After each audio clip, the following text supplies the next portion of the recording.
I'm I'm Steve Flaherty, and I'm with the Labor Relations Department, and I'm here to talk to you today about the Labor Relations Bulletin. The Labor Relations Bulletin started as a pilot project with the Schulich leadership plan, and it has become a practice of ours to communicate with our respective stakeholders. So the Labor Relations Department has developed this particular bulletin to communicate with its stakeholders. And the Labor Relations Department has certain key functions. One of them is to oversee and administer 9 collective agreements. The other is to manages a grievance and arbitration process, almost 1,700 grievances in a year. We negotiate the collective agreements. We advise managers and staff on grievance arbitrations. And in particular, we manage an expedited arbitration process, which processes about 1,200 grievances a year. These all have rather important lessons to them, and we use the bulletin as a means of communicating those lessons to the TDSB community. So the purpose of the bulletin is multi-purposed in terms of it. It allows us to put a name to a face. In other words, we have a picture page of all of our staff and their accomplishments. We provide highlights of changes in the department to introduce you to new staff. We provide a snapshot of LR work. We communicate the results of certain arbitrations decisions so that we can advise various departments of the decisions and perhaps the need to change and the lessons learned. And we explain labor relations and key legal concepts. So this is the page that typically introduces the team. And so when you pick up a phone or you Skype someone, you know who you're dealing with. And it gives you a little bit of background in terms of being notifying who's new to the team, who's retired from the team, who's been promoted in some cases in the team. And it's a way of, as I say, putting a face to a name. One of the key components of the labor relations bulletin is to provide statistics and to be very transparent in its use. And so what we try to do is give an overview of, say, for instance, the number of grievances that we have heard throughout the year, and we offer a snapshot in terms of a comparison. In this case, we're comparing 2020 with what we've received so far at the end of the third quarter in 2021. We also provide the number of resolutions in terms to show, again, the transparent workings of the department. And you will see last year, given COVID, we were able to resolve 555 grievances. And then this year, we're almost approaching 1,200 at the third quarter. And that's a reflection to show the capacity of the work, because really at the whole spearhead of the project is to manage these grievances and to try to resolve them. And if we don't do that, we end up having a huge backlog. And certain things like the pilot project was designed specifically to address the backlog. That is the expedited arbitration process. So these statistics tell the community what we're doing and how well we're doing against that. And then what we do is we break those statistics down in terms of resolutions to show you where the grievances have been resolved, which group out of the 9 collective agreements are we generating results for. One of the key components of the LR bulletin is to actually provide topical cases that are instructive in some way, that have lessons to teach the board in terms of their legal principles. This is an example of the upcoming um, issue number 4 of the bulletin, which will come out in the next week. It talks about whether miscellaneous leave should be included in the 11-day sick day refresh, what undue hardship looks like in a posting and promotion case, to be or not to be enrolled in a long-term disability plan in terms of what the eligibility requirements are.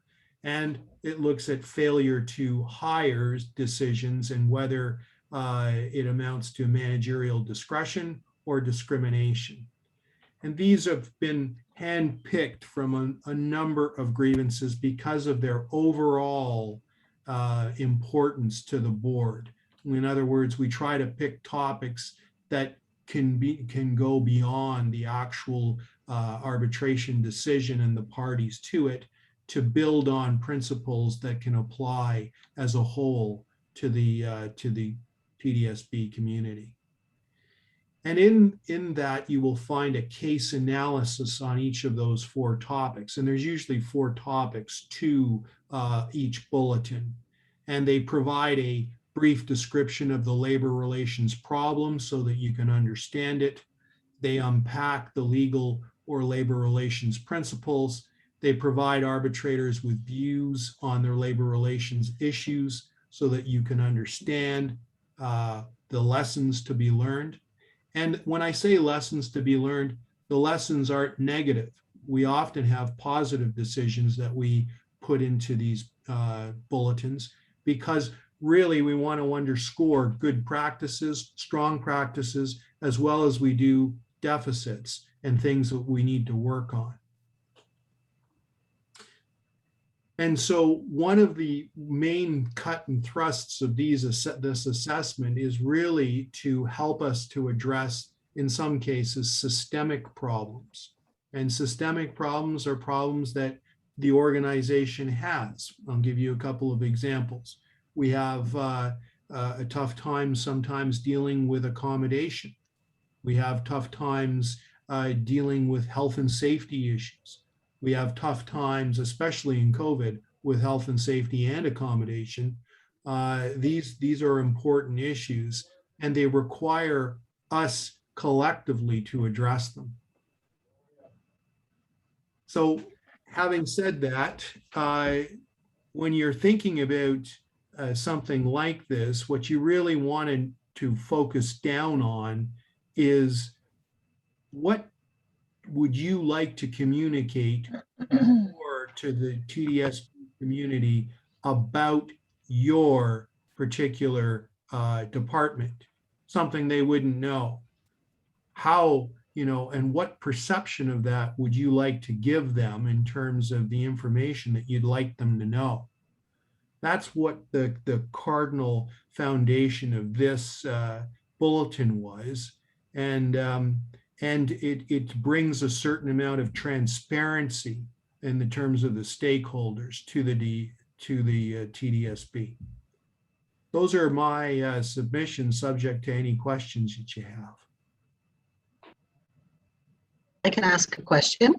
Sure, Shelley. What would you like to ask? How do you distribute that, Stephen? I forget, I've seen it. I just can't remember how it's distributed.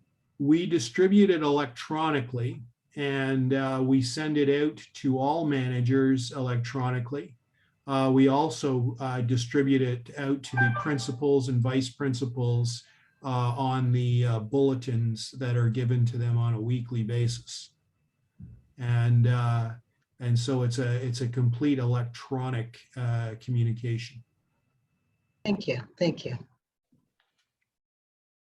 Anyone else? I just wanted to say it just sounded really interesting, and it's a really good idea and something for us to bring up in our SIT lead team. Thank you. Oh, you're welcome. I as I said, it started as a project with the Schulich leadership teams, and it's modeled in some ways on bulletins that are put out by some law firms. that talk about topical cases. But for us, the great thing is it's all about the TDSB. And in other words, everything has an applicability to our community. And that is the essence of it. You know, there's nothing better than talking to the TDSB community about a TDSB case that has some importance. And as I say, it allows, it's a really designed as an educational tool so that we can, you know, sometimes people read a collective agreement and they don't know what a clause means. They don't know the impact or the consequences of it. And so these are, and they, you know, this tries to give it some type of context. I've seen those documents and I think they're absolutely great. They really are. It's nice to be able to have that type of information shared out in the system so they can identify what the department does. Thank you. Stephen, can I just ask how often you do that? Well, not often enough is the question. What we're trying to do is to make it a quarterly, so 4 times a year. We're not there yet. We're on the 4th issue, and this year we'll probably by the end of the year get to 3. But it's been trying to format it, and of course with COVID we had a few hurdles aside from actually getting this out. But because it was an electronic, it had so much of an impact because people really liked it because that's what people were doing. They were using perhaps the virtual world was their world, and this was one way to reach people in that kind of form of communication. I do have another question. Oh, actually. So did you must have had to get permission to send it out to particular teams, and just curious about where you got that permission. Well, I was kind of lucky because I work for I work for the executive superintendent. I direct report. So, and the previous executive superintendent is now the associate director, who's been behind this right from day one. So it wasn't that hard because they really support this initiative. Both of them do.